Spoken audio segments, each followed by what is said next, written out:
Indonesia, azim Indonesia, jayalah Indonesia, jayalah Indonesia.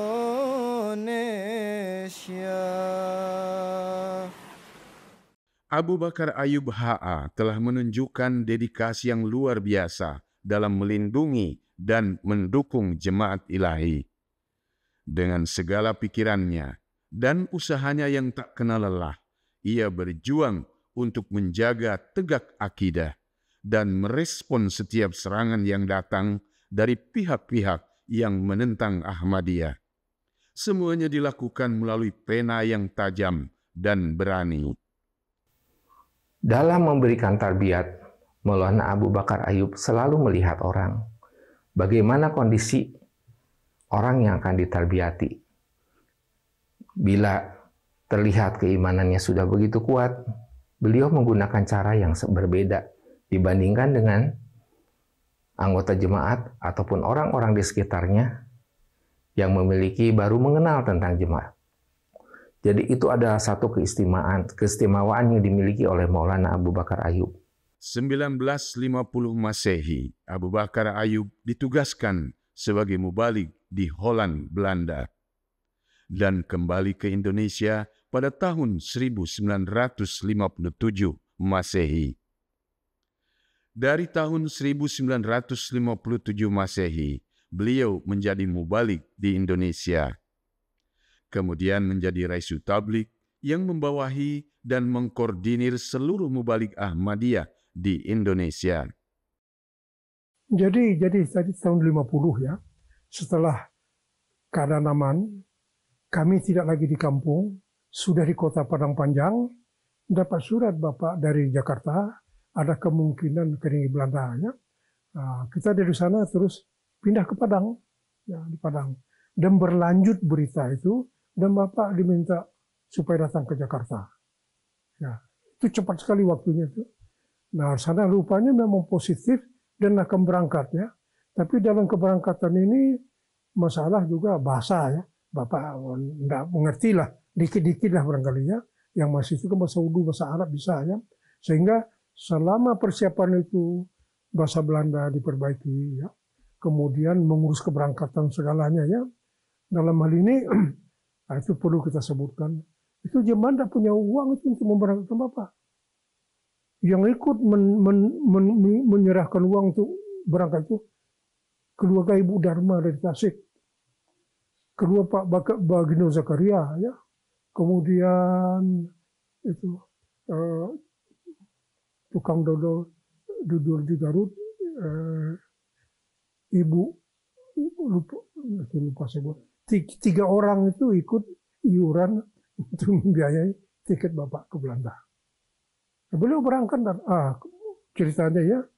Jadi sudah hari keberangkatan, tentu Bapak harus ke Padang. Pamit dulu kan ke Ibu, ke yang lain-lain, anak-anak yang lain. Saya kan yang Jakarta sendiri. Sudah kembali ke Jakarta, saya kena tifus. Tifus, dirawat di rumah sakit, saya nggak mau. Dirawatlah di rumah keluarganya, anaknya Pak Bagindo Zakaria, ya. Pak Bagindo Abdul Razak dirawat di sana, dan yang merawat itu kakaknya Ibu yang paling tua, yang kebetulan ada di Jakarta. Saya belum bisa ini, berbaring aja. 2 hari sebelum berangkat, Bapak udah datang, dan hari keberangkatan itu, saya bisa duduk. Nah ini perlu saya ceritakan bagaimana Bapak. Sudah hari keberangkatan, beliau datang. Nah, sebelumnya dapat lagi telegram dari Padang, adik saya nomor 2 itu sakit demam panas. Bapak akan berangkat, saya masih tidur, bisa duduk, bilang, Miss, Bapak berangkat, doakan Bapak.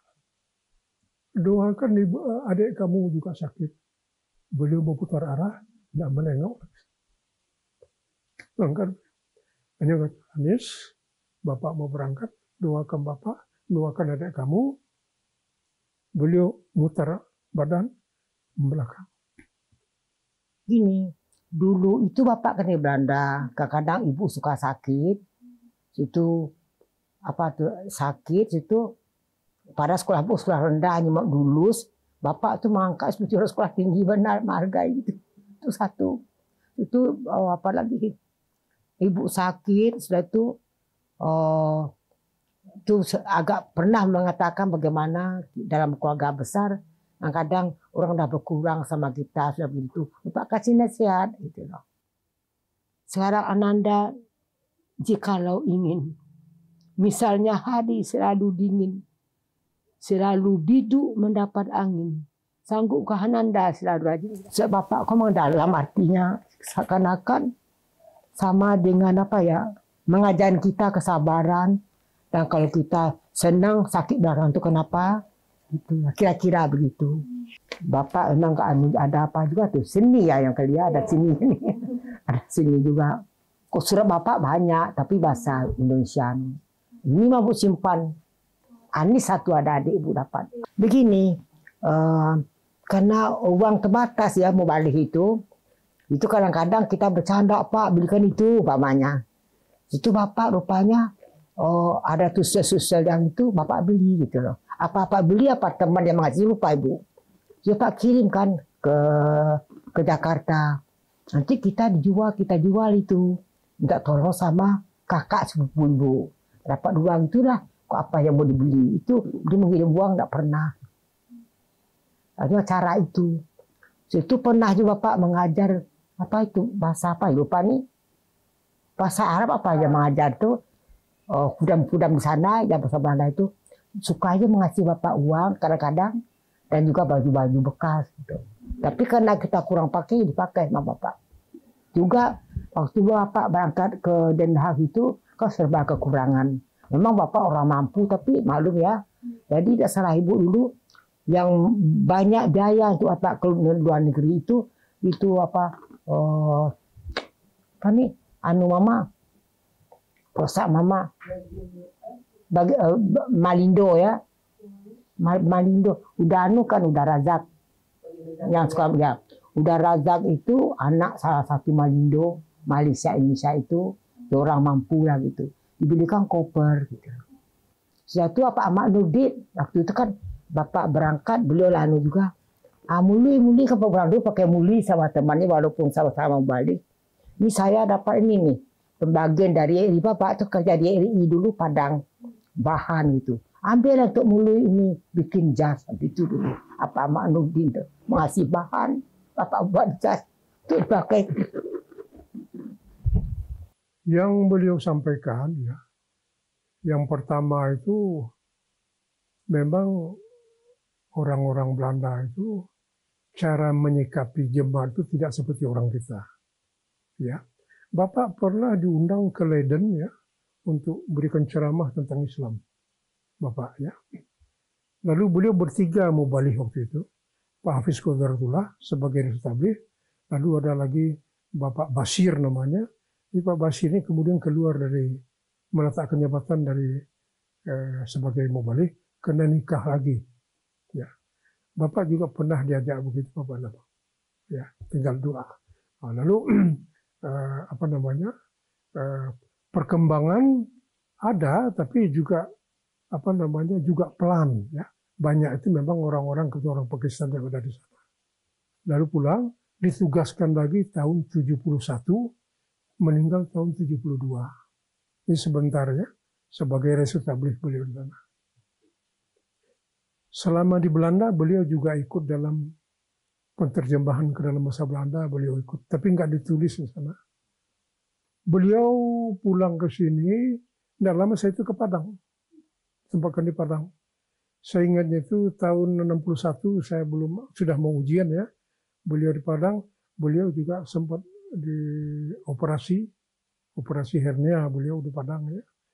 Nah, di Padang sudah itu kemudian baru ke Jakarta. Jadi saya juga nggak sempat ini, saya pergi menengok sebentar pulang lagi, tapi tidak sempat lagi tinggal dengan beliau. Oh sekarang ini jarang, paling banyak di rumah tuh tetap jarang, jalan terus juga bapak. Seminggu kalau pergi. Kalau yang di rumah tetap sebentar. Bapak asik kerja aja di kamar. Di kantor, kalau di kamar tuh Bapak pakai sepatu, pakai segala. Jadi apa tuh asik sama buku aja di Masjid Padang. Iya, biar Bapak di rumah itu tetap rapi kayak di kantor, pakai sepatu, jamnya. Pokoknya Bapak tuh nggak lepas dari buku di kamar. Kamarnya kembesar, jadi kamar sama sekalian kantor Bapak di kamar. Terus tiap pagi itu rutin jalan pagi. Iya, banyak teladannya Bapak lagi tuh, teratur semuanya apanya Bapak tuh. Jalan pagi. Nah, di rumah Bapak kayak lengkap lah kayak di kantor. Itu biar makan ke meja tuh rapi juga Bapak. Setelah melakukan pertabligan di Indonesia, sepulang dari Belanda pada tahun 1971, Hazrat Khalifatul Masih ketiga rahmatullah alaih mengirimnya kembali ke Holland Belanda. Pada tahun 1972, di Holland Belanda, Maulana Abu Bakar Ayub wafat sebagai mubalik besar Indonesia. Inna lillahi wa inna ilaihi raji'un. Di bawah perintah Hazrat Khalifatul Masih ketiga rahmatullah alaih, jenazahnya dipindah dari Holland ke Rabuah, Pakistan, di mana beliau disemayamkan pada tempat peristirahatan terakhir di Bahesti Maqbarah atau Heavenly Cemetery. Satu hal lagi yang istimewa dari Maulana Abu Bakar Ayub adalah pada saat beliau dalam kondisi sakit karena jantungnya yang saat itu kurang begitu baik. Kakak kami yang nomor 2, kebetulan seorang dokter, sangat menyarankan untuk Maulana Abu Bakar Ayub tidak pergi ke luar negeri. Namun apa yang terjadi? Satu hari datang perintah dari Hazrat Khalifatul Masih Salis rahimahullahu alaih. Beliau harus kembali ke Belanda. Karena apa? Sebelumnya beliau pernah bertugas di negeri Belanda juga. Dan apa yang terjadi? Tidak ada satupun orang yang bisa melarang beliau. Di tengah kondisi jantung yang sedang tidak memungkinkan lagi untuk bertugas dan tinggal di negeri yang 4 musim. Tapi dengan ketaatan yang sangat luar biasa. Dengan jiwa qanaah yang betul-betul sangat luar biasa. Seruan Khalifah, beliau hanya jawab dengan samina wa atona. Dan satu hal, setelah kepergian beliau ke negeri Belanda, dengan meninggalkan anak istri yang masih, anak-anak yang masih belia, Maulana Abu Bakar Ayub menerima perintah dari Khalifah dengan begitu itaat dan qanaah, yang mana ternyata kepergian beliau ke negeri Belanda adalah kepergian yang terakhir, perjumpaan kami yang terakhir. Itu yang menjadi hal yang kami tidak pernah bisa melupakan, kebaikan-kebaikan beliau. Mengenai keberangkatan beliau kedua kali ke Belanda itu, saya di Palembang. Saya dinas di Palembang. Satu saat ada telepon dari Bapak Saleh Nadi rahimahullah alaih. Mengatakan Nanis, Bapak meninggal. Saya dan istri dan anak kita siap berangkat ke Jakarta, masih pakai kereta api itu, ya. Tapi bagaimana ini? Apa yang akan dilakukan ini? Sesampai Jakarta, ibu di Jalan Balikpapan ya, kumpul. Nah, saya dengar bahwa Nis, adik kamu tuh Gani berencana bapak itu mau jenazahnya minta dikirim ke sini, nanti akan dibawa ke peninjauan. Ke sana itu adik saya. Saya bilang, salah besar itu. Salah besar itu. Malah kita kalau bisa mohon ke uzur, kalau bisa jenazah beliau di Bahesti Maqbarah, di Rabuah saja gitu ya. Oke, kumpul semua. Kumpul kan. Saya tanya, ini bapak udah meninggal, kita harus buru-buru cepat. Ada yang punya pemikiran enggak? Adik saya ngomong, ya kalau bisa jenazah dikirim ke sini, nanti akan, saya bilang, untuk apa? Kirim jenazah itu kamu lihat apa? Udah tertutup semua, lalu sampai di sini, mau dimana kan? Ya kirim ke kampung. Lu di kampung, kamu tunggu di kampung, kamu di sini. Enggak. Enggak akan ada yang bisa mengurus kuburan lebih baik pada di sana. Yang perlu ini kita minta kalau bisa huzur berkenan di sana sajalah. Akhirnya menurutkan ya. Nah, jadi saya siapkan telex, akan minta ke huzur. Kalau huzur berkenan, Bapak di sana saja. Siapkan telexnya. Kenapa? Bapak pernah ngomong dulu ke saya waktu beliau waktu beliau berangkat, waktu beliau pulang yang pertama, ketemu sama salah satu siswa jamiah orang kita di sana, beliau mengatakan, saya kalau tidak akan memberatkan jemaat dan keluarga, saya kalau meninggal mau dikubur sini. Itu Bapak bilang ke saya. Jadi setelah itu kita siapkan telex mau dikirim. Tapi datang lagi berita dari Rabuah ke jemaat bahwa huzur memutuskan Bapak dimakamkan di sana. Jadi telex saya belum keluar. Alhamdulillah. Nah, sebagai hikmah juga, ibu di bayi jemaat bisa ke sana lihat. Bisa lihat. Saya juga berkunjung ke sana. Itu ceritanya. Sifat Bapak, ya memang santun kata Ibu tadi, dan selalu menggali nasihat bagaimana supaya kita bisa bersatu. Beliau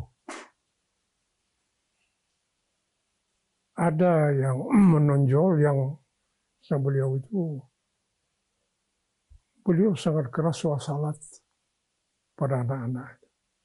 Sangat keras pada salat. Itu tidak boleh main-main. Ya, itu susah dapat maaf dari beliau. Ya. Kemudian beliau mengajar kita, ngajar mengaji, ngajar bahasa Arab, tapi nggak ada yang nempel, nggak punya bakat menggalinya. Adik-adik, lalu yang ini beliau mengajar kita untuk intinya begini. Sekarang saya baru paham ya. Kalau mau menilai kebahagiaan, menilai keberhasilan hidup ini harus tahu apa yang dinilai. Harus tahu dulu kita hidup ini kita untuk apa? Untuk apa? Ya sekarang saya juga baru mulai belajar ya. Karena Allah Ta'ala berfirman bahwa wa ma khalaqtul jinna wal insa tidaklah kuciptakan jin manusia mengabdi kepada aku. Ini harus disadari betul-betul. Jadi kalau orang belum tahu tujuan hidupnya, juga jalannya kemana-mana. Dan kita akan bisa menilai orang berhasil tidaknya, yaitu sampai di mana dia menjalani hidupnya. Nah, mungkin timbul tanda tanya ya sekarang ya, saya udah tua juga ya. Manusia menanya ya bagaimana cara hidupnya. Allah Ta'ala memberi lagi ketegasan Al-Quran dalam surah Al-Ahzab. Laqad kana lakum fi Rasulillah uswatun hasanah liman kana yarjullaha wal yawmal akhir wa dzakarallaha katsiran. Sungguhnya pada Muhammad itu terdapat suritan yang sempurna. Dalam bidang apa? Dalam segala hal. Bagi orang butuh ingin ketemu Allah, ya banyak ikutlah. Ya kalau mau tahu apa, ya baca hadis. Kalau sekarang juga ikuti khutbah huzur ya. Jadi kalau menilai berhasil enggaknya, Bapak mengarahkan itu. Kenapa salat ya itu? Kalau kita saya ada sekarang itu ringkasan khutbah huzur yang ke-5 itu dibuat oleh Khudam Kebayoran khusus mengenai salat. Itu bagus itu dimiliki. Sangat lengkap. Hidup kita ini kalau dikatakan salat. Dan untuk itu paling kurang kita harus salat itu apa? Kalau kita suruh orang ada 5 orang disuruhnya apa salat itu mungkin macam-macam. Mungkin ada yang mengatakan itu kewajiban kita menyembah Allah ya. Selama itu merupakan kewajiban orang belum tertarik. Tapi kalau dikatakan apa salat itu? Itulah sebenarnya yang harus dipahami ya. Tidak ada yang kita lakukan sampai kecuali memohon pada Allah. Kita butuh apa? Butuh apa saja. Jadi kata wal asri ya, demi masa innal insana manusia itu selamat dalam kerugian ya. Kenapa? Coba lihat aja kita saja masih banyak. Selama sehari itu berapa lama? Salat pun kadang-kadang udah waktu salat masih belum salat. Salat juga buru-buru. Allah Ta'ala kasih sayangnya. Salat itu merupakan pertemuan resmi, otentik, resmi dari Allah Ta'ala. Salat fardu namanya ada sunnah. Sunnah rawatib, sunnah lain lagi. Ada lagi sembahyang duha, ada sembahyang tahajud ya. Nah, jadi memang bagaimana berusaha, kita harus terus berusaha dulu untuk apa hidup ini. Sebelum mengetahui, belum yakini, kita jalan juga macam-macam. Nah inilah yang Bapak, ya saya sama juga, anak-anak sama dulu kan. Dari Bapak keluar ya, kita masuk kuping kanan, keluar kuping kiri. Kan sudah tua-tua baru mulai banyak. Nah, ini Bapak ada mengatakan juga, Bapak dulu hanya begini, dia sayang tapi tegas karena kalau kalian, Bapak kan berbuat gitu, kalau kalian paman sudah setuju dengan satu hudam, banyak berdoa, jangan lupa mengatakan ke orang tua. Nah, kalau pamannya hatinya kuat, langsungkan cepat. Kalau bimbang itu baru istikharah. Jadi kalau hati kita kuat, tidak istikharah, tidak apa-apa, kata Bapak. Tapi jangan lupa bilang ke orang tua. Dan cepat nikah. Di Bapak tidak senang melihat anak perempuan Bapak itu laki-laki, jangan lama apa namanya. Sudah harus cepat nikah gitu. Nah, itu nasihat Bapak satu. Ingat Ibu. Beliau sangat dekat dengan keluarga kami dan sangat kami melihat beliau begitu bisa mencerminkan ajaran jemaat yang sesungguhnya. Ajaran jemaat yang begitu love for all, hatred for none. Ajaran yang dibawa oleh Hadrat Masih Maud yang begitu indah. Sehingga saat itu ibu bapak saya yang sangat anti dengan Ahmadiyah hanya bisa berkata, saya tidak melihat satu perilaku dari para mubalik itu yang tidak sesuai dengan Al-Quran. Semuanya sesuai dengan ajaran Hadrat Muhammad Mustafa SAW. Ini yang sangat membekas di keluarga kami. Dan satu, kami waktu itu tinggal di daerah Kauman, di Ciwaringin itu, di Bogor itu. Itu dari rumah kami ke Masjid Kauman itu kalau jalan kaki hanya 5-6 menit. Dan di situ memang kiai itu sangat menentang tentang jemaat. Tapi satu pun kalau dipertemukan dengan para mubalik saat itu, tidak terkecuali yang dua itu, mereka tidak bisa berkata apa-apa. Mereka bungkam. Dan ini yang membuat ibu bapak saya sangat terkesan. Dan satu hal, hinaan atau apapun cacian, mereka balas hanya dengan senyuman. Ini yang membuat satu kelebihan dari jemaat ini. Betul-betul mulut dibungkam, dalil dibungkam, tapi sikap perilaku, contoh yang baik itu diberikan. Akhlakul Karimah yang sangat luar biasa. Itu barangkali yang bisa saya sampaikan. Banyak hal yang tidak akan habis jika kami kupas mengenai sosok Maulana Abu Bakar Ayub. Masih banyak data yang belum kami miliki sepenuhnya. Namun sedikit kisah ini semoga dapat menjadikan penonton dapat lebih mengenal dan menyerap semangat penghidmatan serta kehidupan yang diberikan oleh salah satu tokoh sang pengundang ini.